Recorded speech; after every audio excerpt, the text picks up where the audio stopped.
आपके आसपास ऐसे लोग ज़रूर होंगे जो दिखावे में जीते हैं। महंगी गाड़ियाँ, ब्रांडेड कपड़े, आलीशान घर। हम अक्सर सोचते हैं कि यही असली अमीरी है। लेकिन क्या आपने कभी उस पड़ोसी को देखा है जो साधारण कपड़े पहनता है, पुरानी कार चलाता है और कभी किसी पार्टी में नहीं जाता, फिर भी उसके पास करोड़ों की संपत्ति है? द मिलियनेयर नेक्स्ट डोर ऐसी ही कहानियों का संग्रह है। यह किताब उन लोगों की सच्चाई बताती है जो अमीर हैं लेकिन दिखावा नहीं करते। वे मितव्ययी हैं, मेहनती हैं और अपने समय, ऊर्जा और पैसे को समझदारी से निवेश करते हैं। वे फ्लैशी नहीं, फोकस्ड होते हैं। यह किताब अमीरी की परिभाषा बदल देती है। यह सिखाती है कि असली अमीरी बैंक बैलेंस में नहीं, सोच में होती है। और अगर आप भी अमीर बनना चाहते हैं तो आपको पहले उस सोच को अपनाना होगा जो इन पड़ोसी करोड़पतियों को बनाती है। अध्याय 1। पड़ोसी करोड़पति से मिलिए। एक शांत साधारण सा मोहल्ला है। वहां कोई शोर नहीं, कोई चमक धमक नहीं। लोग सुबह जल्दी उठते हैं, अपने काम पर जाते हैं और शाम को परिवार के साथ समय बिताते हैं। इस मोहल्ले में एक व्यक्ति रहता है। नाम है श्री वर्मा। वह एक पुरानी वैन चलाता है, सस्ते कपड़े पहनता है और कभी किसी पार्टी में नहीं जाता। पड़ोसी उसे एक आम मध्यम वर्गीय इंसान समझते हैं, लेकिन उन्हें नहीं पता कि श्री वर्मा एक करोड़पति हैं। श्री वर्मा की कहानी उन सभी धारणाओं को तोड़ती है जो हम अमीरी के बारे में रखते हैं। हम सोचते हैं कि अमीर लोग बड़ी गाड़ियां चलाते हैं, डिजाइनर कपड़े पहनते हैं और आलीशान घरों में रहते हैं। लेकिन द मिलियनेयर नेक्स्ट डोर हमें बताती है कि असली अमीरी दिखावे में नहीं, सोच में होती है। श्री वर्मा ने कभी फ्लैशी लाइफस्टाइल नहीं अपनाया। उन्होंने अपनी आय का बड़ा हिस्सा बचाया, निवेश किया और हर खर्च को सोच समझकर किया। उनके पास कोई फाइनेंशियल एडवाइजर नहीं था। वे खुद अपने निर्णय लेते थे। उन्होंने अपने बच्चों को भी यही सिखाया। पैसा कमाना आसान है, लेकिन उसे संभालना कला है। लेखकों ने हजारों करोड़पतियों का अध्ययन किया और पाया कि ज्यादातर अमीर लोग ऐसे ही होते हैं, साधारण, मितव्ययी और अनुशासित। वे बजट बनाते हैं, दिखावे से दूर रहते हैं और अपने समय का सही उपयोग करते हैं। वे जानते हैं कि असली अमीरी का मतलब है वित्तीय स्वतंत्रता, न कि बाहरी चमक। एक और उदाहरण है श्रीमती शर्मा का। वह एक छोटे से कपड़े के व्यवसाय की मालिक हैं। उनका घर साधारण है, लेकिन उनके पास कई निवेश प्रॉपर्टी हैं। उन्होंने कभी ब्रांडेड चीजों पर पैसा नहीं उड़ाया।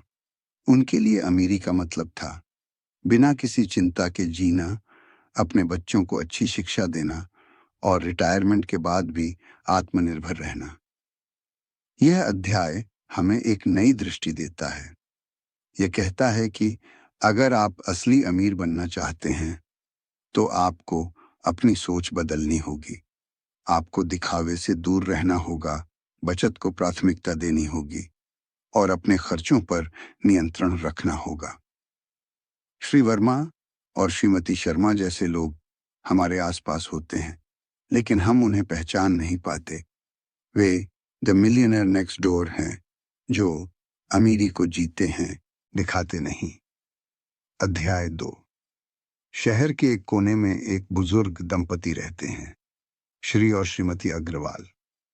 उनका घर साधारण है, फर्नीचर पुराना लेकिन साफ सुथरा और कपड़े सादे।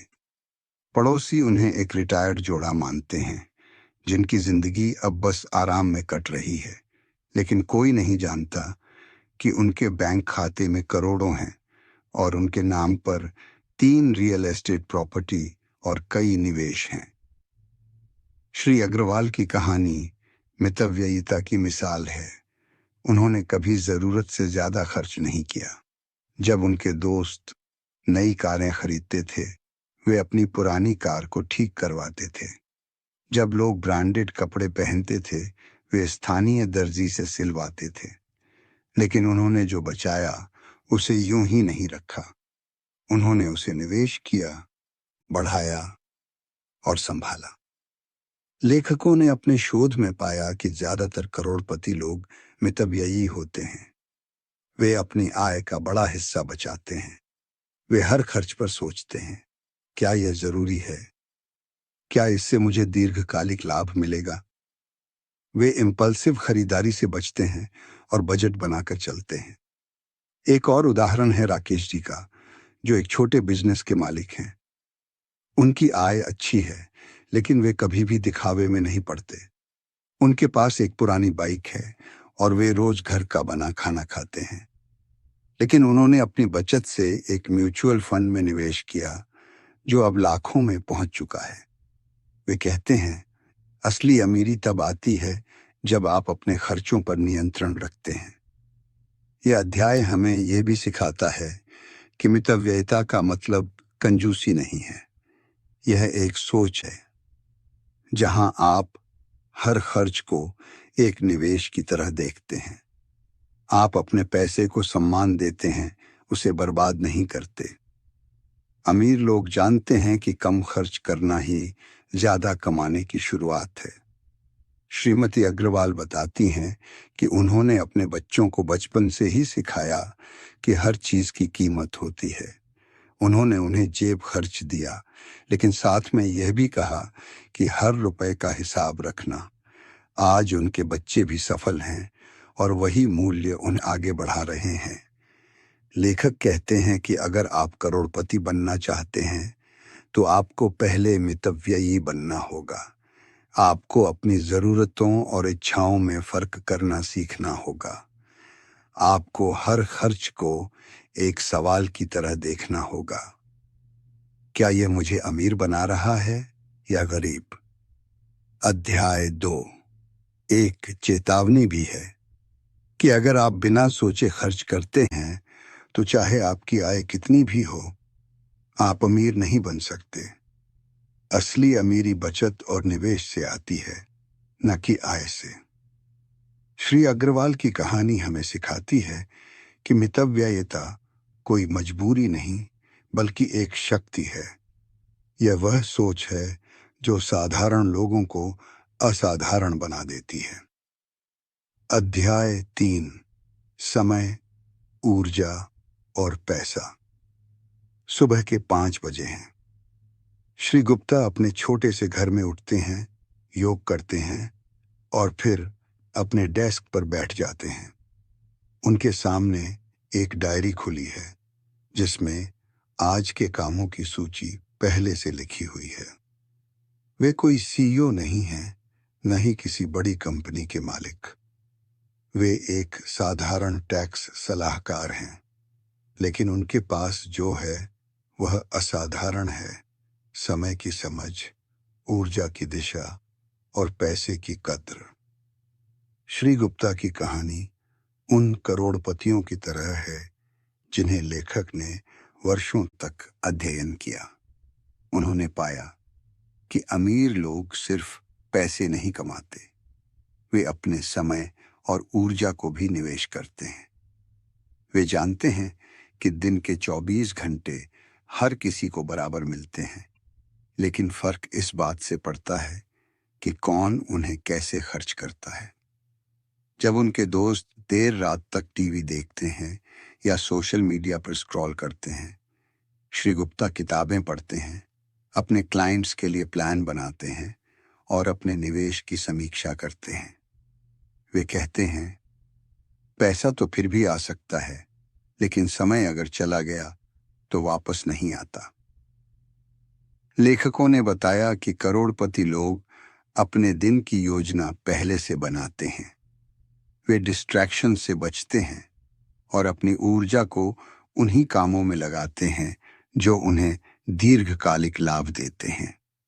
वे जानते हैं कि हर मिनट की कीमत होती है और उसे बर्बाद करना मतलब अपने भविष्य को कमजोर करना। एक और उदाहरण है सुश्री रेखा का, जो एक छोटे से बुटीक की मालिक हैं। वे हर सुबह अपने स्टाफ के साथ मीटिंग करती हैं, दिन भर ग्राहकों से जुड़ी रहती हैं और शाम को अपने खर्चों का हिसाब लिखती हैं। उनके पास कोई फैंसी एमबीए नहीं है, लेकिन उनके पास है अनुशासन और समय की समझ। उन्होंने अपने बुटीक को एक ब्रांड बना दिया, धीरे धीरे लेकिन लगातार। यह अध्याय हमें यह भी सिखाता है कि अमीर लोग अपने पैसे को सिर्फ खर्च नहीं करते, वे उसे सोच समझ कर लगाते हैं। वे इम्पल्सिव खरीदारी से बचते हैं और हर निवेश को एक रणनीति की तरह देखते हैं। वे जानते हैं कि पैसा तब बढ़ता है जब उसे सही समय, सही जगह और सही सोच के साथ लगाया जाए। श्री गुप्ता और सुश्री रेखा जैसे लोग हमें यह सिखाते हैं कि अमीर बनने के लिए सिर्फ धन नहीं, बल्कि समय और ऊर्जा का सही उपयोग भी जरूरी है। वे अपने दिन को एक मिशन की तरह जीते हैं। हर काम का उद्देश्य होता है, हर निर्णय का मूल्य। लेखक कहते हैं कि अगर आप करोड़पति बनना चाहते हैं तो आपको सबसे पहले अपने समय की कद्र करनी होगी। आपको डिस्ट्रैक्शन से बचना होगा और अपनी ऊर्जा को उन्हीं कामों में लगाना होगा जो आपको आगे बढ़ाएं। पैसा कमाना एक प्रक्रिया है, लेकिन समय और ऊर्जा उसका ईंधन है। अध्याय 3 एक गहरी सीख देता है कि अमीरी सिर्फ बैंक बैलेंस में नहीं होती, बल्कि उस सोच में होती है जो हर दिन को एक अवसर की तरह देखती है। अध्याय 4 आप वही नहीं हैं जो आप चलाते हैं। शहर की एक पॉश कॉलोनी में एक शानदार एसयूवी खड़ी है, चमचमाती, नई और महंगी। उसके मालिक श्री रॉय हर दिन सूट पहनकर निकलते हैं, महंगे रेस्तरां में खाते हैं और सोशल मीडिया पर अपनी लाइफस्टाइल दिखाते हैं। लोग उन्हें अमीर समझते हैं, लेकिन उनके बैंक खाते में कर्ज ज्यादा है, संपत्ति कम। वे ईएमआई में डूबे हैं और हर महीने की शुरुआत एक नई चिंता के साथ होती है। वहीं दूसरी ओर एक पुराने मोहल्ले में रहते हैं श्री मिश्रा। वे एक पुरानी टोयोटा चलाते हैं, सादे कपड़े पहनते हैं और कभी किसी को अपनी संपत्ति के बारे में नहीं बताते। लेकिन उनके पास कई निवेश हैं, रियल एस्टेट प्रॉपर्टी है और रिटायरमेंट के लिए पर्याप्त फंड। वे असली करोड़पति हैं, लेकिन कोई उन्हें पहचानता नहीं। लेखकों ने अपने शोध में पाया कि ज्यादातर असली करोड़पति महंगी गाड़ियां नहीं चलाते। वे प्रैक्टिकलिटी को प्राथमिकता देते हैं। उनके लिए गाड़ी एक साधन है, न कि स्टेटस सिंबल। वे जानते हैं कि एक नई गाड़ी खरीदना मतलब मूल्य में गिरावट को गले लगाना। इसलिए वे पुरानी लेकिन भरोसेमंद गाड़ियां चलाते हैं और उस पैसे को निवेश में लगाते हैं। एक उदाहरण में एक करोड़पति ने बताया कि उसने 10 साल पुरानी कार खरीदी, लेकिन उसी पैसे से एक कमर्शियल प्रॉपर्टी में निवेश किया। आज वह प्रॉपर्टी लाखों की हो चुकी है और कार अब भी चल रही है। वह कहते हैं, गाड़ी मुझे कहीं पहुंचाती है, लेकिन निवेश मुझे जिंदगी में आगे ले जाता है। यह अध्याय हमें यह भी सिखाता है कि समाज में अमीरी की परिभाषा अक्सर गलत होती है। हम गाड़ी, कपड़े और घर देखकर लोगों की आर्थिक स्थिति का अंदाजा लगाते हैं, लेकिन असली अमीरी दिखावे में नहीं, सोच में होती है। अमीर लोग अपने पैसे को दिखाने में नहीं, बढ़ाने में लगाते हैं। श्री मिश्रा की कहानी हमें यह सिखाती है कि अगर आप अमीर बनना चाहते हैं तो आपको दिखावे से दूर रहना होगा। आपको हर खर्च को एक निवेश की तरह देखना होगा। आपको यह समझना होगा कि जो चमकता है वह हमेशा सोना नहीं होता। लेखक कहते हैं कि अगर आप करोड़पति बनना चाहते हैं तो सबसे पहले अपनी सोच बदलिए। गाड़ी, कपड़े और गैजेट्स आपकी अमीरी नहीं बताते। आपका बैंक बैलेंस, निवेश और वित्तीय स्वतंत्रता बताते हैं। अध्याय 4 एक आईना है जो हमें दिखाता है कि हम किस भ्रम में जी रहे हैं। यह हमें सिखाता है कि असली अमीरी चुपचाप बढ़ती है, शोर नहीं करती। अध्याय 5 आर्थिक आउटपेशेंट केयर। श्री और श्रीमती मेहता एक सफल दंपति हैं। उन्होंने वर्षों की मेहनत से एक अच्छा व्यापार खड़ा किया, निवेश किया और अब रिटायरमेंट के करीब हैं। उनके पास पर्याप्त धन है और वे चाहते हैं कि उनके बच्चे भी उसी सुख सुविधा का अनुभव करें जो उन्होंने अर्जित किया है। इसलिए वे अपने बेटे रोहित को हर महीने आर्थिक मदद भेजते हैं, ईएमआई भरने के लिए, छुट्टियों के लिए और कभी-कभी तो बस सहारा देने के लिए। शुरुआत में रोहित को यह मदद बहुत राहत देती है। वह एक अच्छी गाड़ी खरीदता है, एक महंगे अपार्टमेंट में रहने लगता है और दोस्तों के बीच अपनी लाइफस्टाइल को लेकर गर्व महसूस करता है। लेकिन धीरे-धीरे वह अपने खर्चों को नियंत्रित करना भूल जाता है।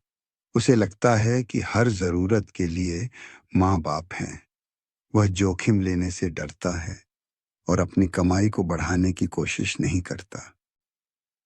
लेखकों ने इस व्यवहार को आर्थिक आउटपेशेंट केयर नाम दिया है। एक ऐसी आर्थिक मदद जो माता-पिता अपने बच्चों को देते हैं, लेकिन जो अक्सर बच्चों की वित्तीय स्वतंत्रता को कमजोर कर देती है। शोध में पाया गया कि जिन बच्चों को नियमित आर्थिक सहारा मिलता है, वे अक्सर कम बचत करते हैं, ज्यादा खर्च करते हैं और दीर्घकालिक वित्तीय योजना नहीं बनाते। एक और उदाहरण है सुश्री रमा का, जिन्होंने अपने बेटे को कॉलेज के बाद एक मुश्त बड़ी रकम दी ताकि वह सेटल हो सके। लेकिन वह रकम जल्द ही खर्च हो गई, महंगे गैजेट्स, पार्टियां और इम्पल्सिव डिसीजंस में। आज वह बेटा फिर से मां से मदद मांग रहा है, लेकिन इस बार रमा जी के चेहरे पर चिंता है, गर्व नहीं। यह अध्याय हमें यह सिखाता है कि असली मदद वह होती है जो बच्चों को आत्मनिर्भर बनाती है। अमीर माता-पिता अक्सर भावनात्मक रूप से अपने बच्चों को सहारा देना चाहते हैं, लेकिन वे यह भूल जाते हैं कि हर बार आर्थिक सहारा देना बच्चों को निर्णय लेने की क्षमता से दूर कर देता है। श्री मेहता की कहानी का मोड़ तब आता है जब वे रोहित से कहते हैं, अब तुम्हें खुद खड़ा होना होगा। शुरुआत में रोहित नाराज होता है, लेकिन धीरे धीरे वह अपनी जिम्मेदारी समझता है। वह एक छोटा बिजनेस शुरू करता है, खर्चों पर नियंत्रण रखता है और पहली बार अपने जीवन में बचत करना शुरू करता है। लेखक कहते हैं कि अगर आप अपने बच्चों को अमीर बनाना चाहते हैं, तो उन्हें वित्तीय अनुशासन और निर्णय लेने की स्वतंत्रता दीजिए। उन्हें सिखाइए कि पैसा कमाना एक कला है और उसे संभालना एक जिम्मेदारी। अध्याय 5 एक भावनात्मक लेकिन जरूरी सीख देता है कि प्यार में दी गई मदद अगर सोच समझकर न दी जाए तो वह सहारा नहीं, बोझ बन जाती है। अध्याय 6 पारिवारिक शैली में। श्री और श्रीमती चौधरी एक प्रतिष्ठित परिवार से हैं। उन्होंने वर्षों की मेहनत से एक सफल व्यवसाय खड़ा किया, निवेश किया और अब उनके पास करोड़ों की संपत्ति है। वे अपने बच्चों को हर सुख देना चाहते हैं, महंगे स्कूल, विदेश यात्राएं और एक ऐसा जीवन जिसमें कोई कमी न हो। उनका मानना है कि अगर वे अपने बच्चों को आर्थिक सहारा देंगे तो वे और तेजी से आगे बढ़ेंगे। उनका बड़ा बेटा आदित्य एक एमबीए ग्रेजुएट है। उसे एक अच्छी नौकरी मिली, लेकिन वह जल्दी ही उससे ऊब गया। उसे लगा कि वह अपने पिता की तरह बिजनेस शुरू करेगा। श्री चौधरी ने उसे एक बड़ी रकम दी। शुरुआत के लिए, उन्होंने कहा। आदित्य ने ऑफिस खोला, स्टाफ रखा और एक शानदार वेबसाइट बनवाई। लेकिन कुछ ही महीनों में बिजनेस डूब गया। खर्च ज्यादा थे, सोच कम। आदित्य ने फिर से पिता से मदद मांगी। लेखकों ने अपने शोध में पाया कि कई अमीर परिवारों में यह पैटर्न दोहराया जाता है। माता पिता अपने बच्चों को बार बार आर्थिक सहारा देते हैं, लेकिन यह सहारा उन्हें स्वतंत्र नहीं, निर्भर बना देता है। बच्चे जोखिम लेने से डरते हैं, मेहनत से दूर रहते हैं और हर बार मदद की उम्मीद करते हैं। एक और उदाहरण है सुश्री दीप्ति का, जिनके माता पिता ने उन्हें हर बार आर्थिक सहारा दिया। पहली नौकरी के बाद, शादी के समय और फिर जब उन्होंने घर खरीदा। लेकिन दीप्ति कभी अपनी वित्तीय जिम्मेदारी नहीं समझ पाई। उनके खर्च बढ़ते गए और बचत कभी शुरू ही नहीं हुई। यह अध्याय हमें यह सिखाता है कि अमीर बनने के लिए सिर्फ धन नहीं, सोच और अनुशासन भी जरूरी है। माता पिता अगर हर बार सहारा देंगे तो वे कभी गिरकर उठना नहीं सीखेंगे। वे कभी अपने फैसलों की जिम्मेदारी नहीं लेंगे। श्री चौधरी की कहानी का मोड़ तब आता है जब वे आदित्य से कहते हैं, अब तुम्हें खुद खड़ा होना होगा। हम तुम्हारे साथ हैं, लेकिन तुम्हारे पीछे नहीं। आदित्य को यह बात चुभती है, लेकिन वह पहली बार अपने बिजनेस को गंभीरता से लेना शुरू करता है। वह खर्चों पर नियंत्रण रखता है, खुद क्लाइंट्स से बात करता है और धीरे धीरे एक स्थिर आय अर्जित करता है। लेखक कहते हैं कि अगर आप अपने बच्चों को अमीर बनाना चाहते हैं तो उन्हें निर्णय लेने की आज़ादी और परिणाम भुगतने की जिम्मेदारी दीजिए। उन्हें सिखाइए कि असली अमीरी आत्मनिर्भरता में है, न कि विरासत में। अध्याय 6 एक गहरी पारिवारिक सीख देता है कि प्यार में दी गई मदद अगर सोच समझकर न दी जाए तो वह सहारा नहीं, आदत बन जाती है। और आदतें अमीरी को नहीं, निर्भरता को जन्म देती हैं। अध्याय 7 अपनी जगह खोजो। शहर के एक कोने में एक छोटा सा गैरेज है। वहां दिन भर मशीनों की आवाज आती है, ग्रीस की गंध फैली रहती है और एक व्यक्ति है, श्री शेखर। वह कोई इंजीनियर नहीं, न ही किसी बड़ी कंपनी का मालिक। वह एक साधारण मैकेनिक है, लेकिन उसकी कहानी साधारण नहीं है। श्री शेखर ने कभी कॉलेज नहीं किया। उन्होंने अपने पिता के साथ काम करते हुए गाड़ियों की मरम्मत सीखी।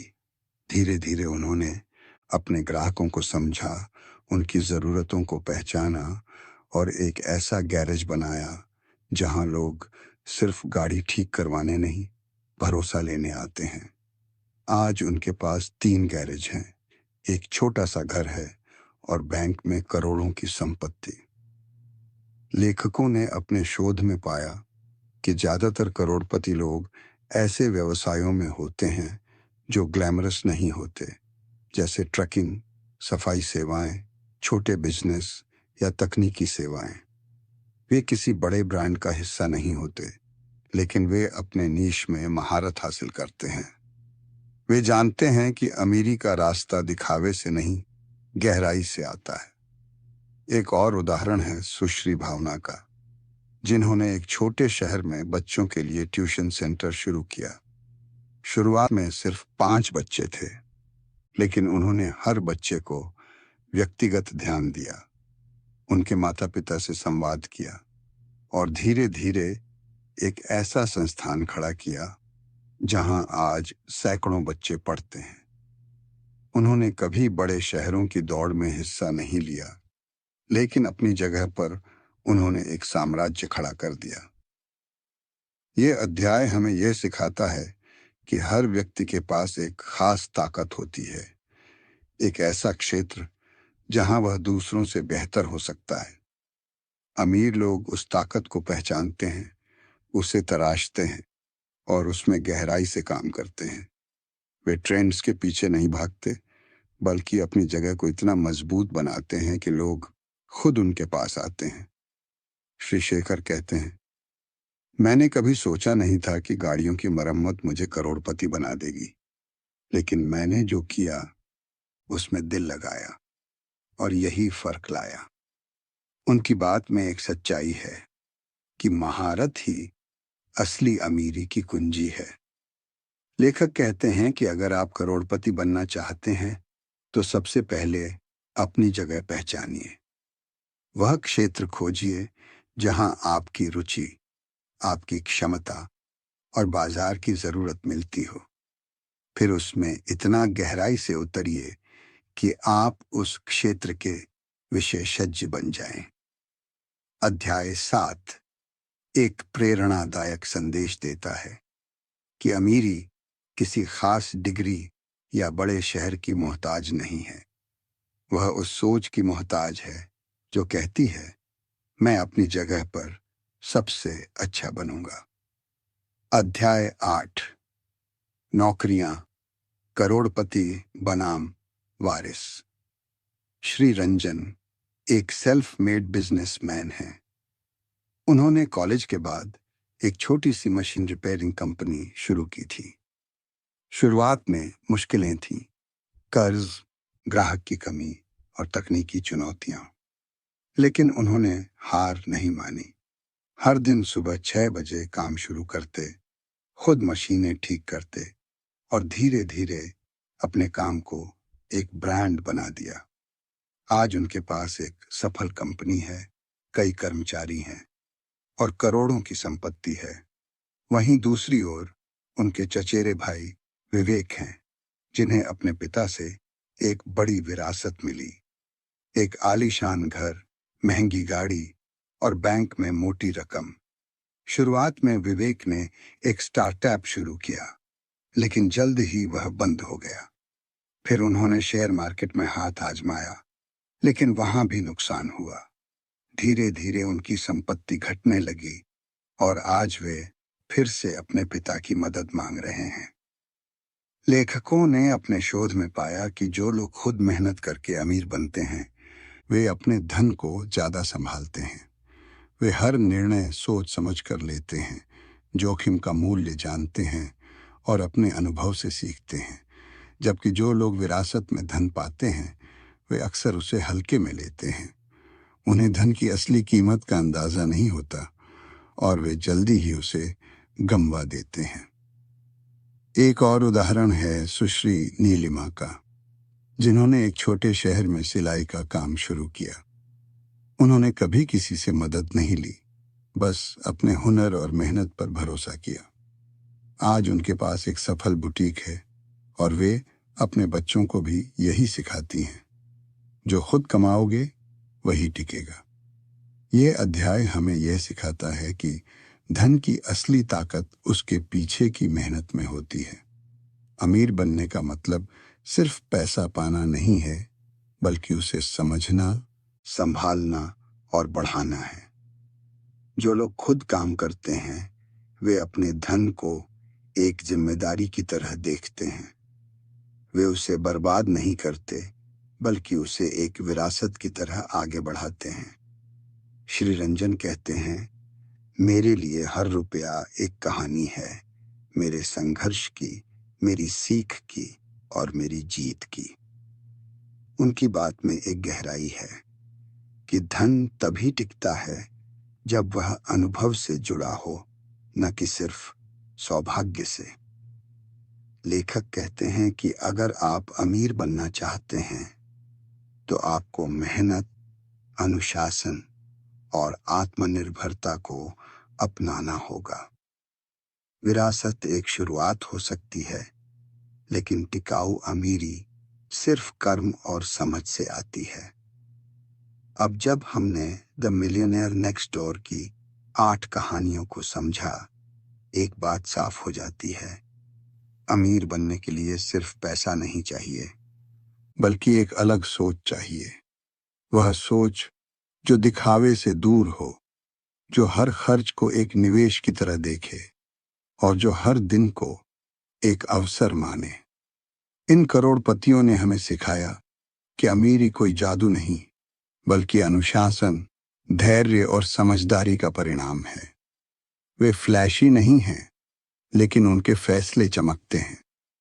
वे शोर नहीं करते, लेकिन उनकी संपत्ति बोलती है। तो अगली बार जब आप किसी साधारण व्यक्ति को देखें, हो सकता है वह ही असली मिलियनेयर नेक्स्ट डोर हो। और अगर आप खुद उस राह पर चलना चाहते हैं, तो यह किताब आपके लिए एक नक्शा है, एक ऐसा मार्ग जो दिखावे से नहीं, समझ से अमीरी तक पहुंचाता है।